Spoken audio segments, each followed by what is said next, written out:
This is Clear Cut. Welcome back. White South African farmers are waiting to see how and when a constitutional change that allows for confiscating their land will be enacted. Earlier this year, South African Parliament voted to allow for the confiscation of white-owned land without compensation. And as they await their fate, they are also struggling with mounting violence against them. Following dozens of murders and hundreds of attacks, they've now been forced to prepare themselves to fight back, and some are enlisting the help of former Israeli Special Forces agents. Correspondent Paul Tilsley has the story. A South African farmer, a target for robberies that frequently end in murder. An average of one farmer killed a week for the past 22 years. 3 murdered in just this past weekend.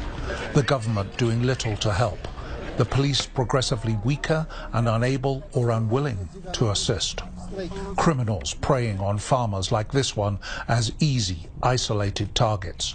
6 of this man's family and friends have been killed in farm attacks. For his own safety, he doesn't want us to give his name or where we found him. My family's been attacked. My father-in-law was killed in the farm, in the house where we're living now. There's lots of incidents here. 2 of my wife's close family.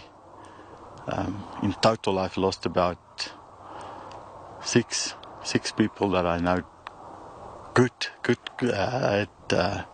personal friends and family. Yes, it's hectic. It's not nice. But there's a new man in town, and he's turning the tables on the bad guys. Idan Abelnik is an Israeli ex-Special Forces commando. At a secret, specially adapted location, an hour's drive from Johannesburg, he's brought considerable anti-terrorist skills, honed in Middle East conflicts, here to Africa. He's teaching farmers not just how to fight back, but how to turn the tables on their attackers. I think because, I've been Lebanon, I've been Hebron, Gaza, I've been conflict area in my life. I've done operation, many of them, many operation, and I'm familiar with that, what they're facing here. I realize they're not dealing with, with crime syndicate. They are dealing with the act. The act is a one-on-one terror act.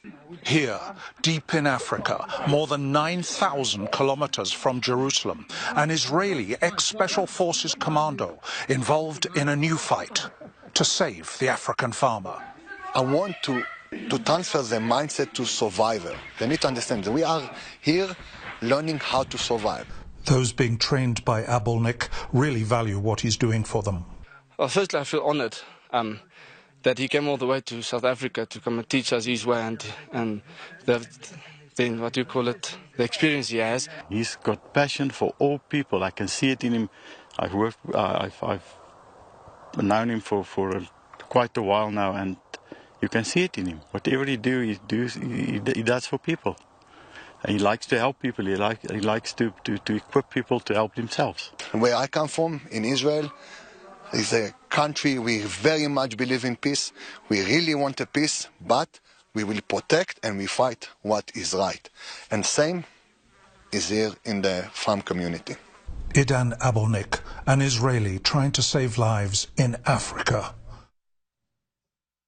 And correspondent Paul Tilsley joins us now live from Johannesburg, South Africa. Paul, thanks for being with us. A really remarkable story and terrifying for those farmers. But just to be clear, these former Israeli Defense Force trainers, they're acting completely independent of the Israeli government. Is that correct? Absolutely, Michelle. This is a paid-for thing. He doesn't seem to charge Idan very much for his services, but it is a commercial venture. It's nothing to do with the Israeli government. Paul, white South African farmers are fighting these violent attacks as they face land expropriation with no compensation.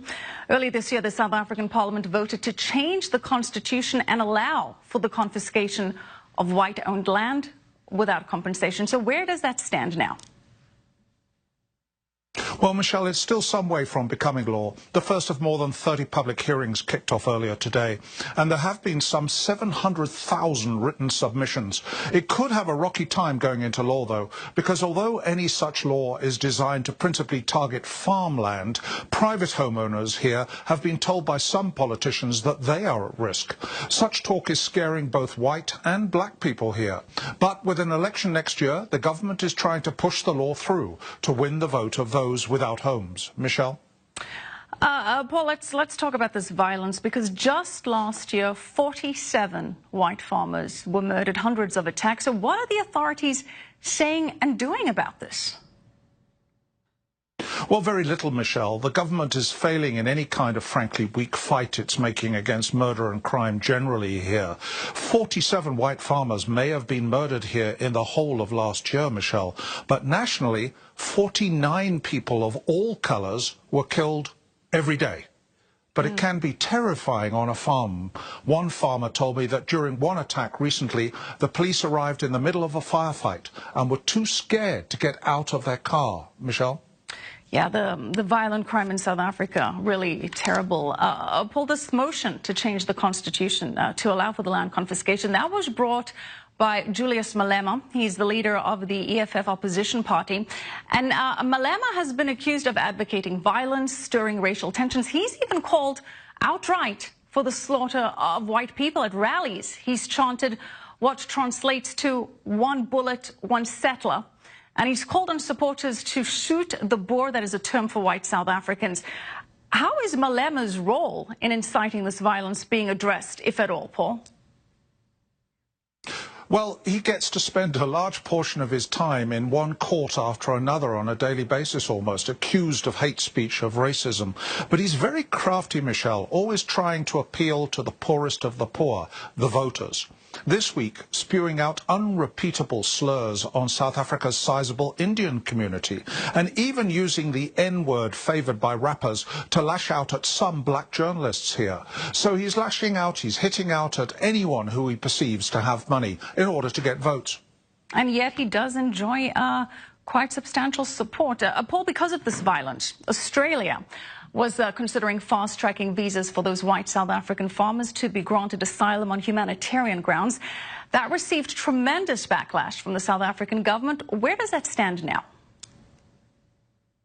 Well, Michelle, officially Australia says it will allow applications for visas.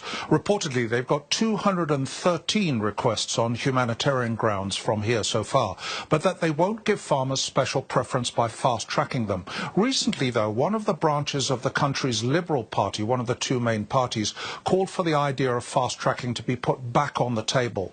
But it's just a plan for now, Michelle. Paul, this has happened previously in the African continent. Neighboring Zimbabwe, then President Mugabe forcibly removed white farmers. That had a devastating impact on the country's economy, formerly known as the breadbasket of Africa, completely destroyed. Is there any concern in the South African government about the economic impact that this could have, removing the white farmers from the land? Yeah, great question, Michelle. Yes, there's very great concern here. Those in support of taking away land from predominantly white farmers are often told to look north to Zimbabwe to see how it didn't work out at all there.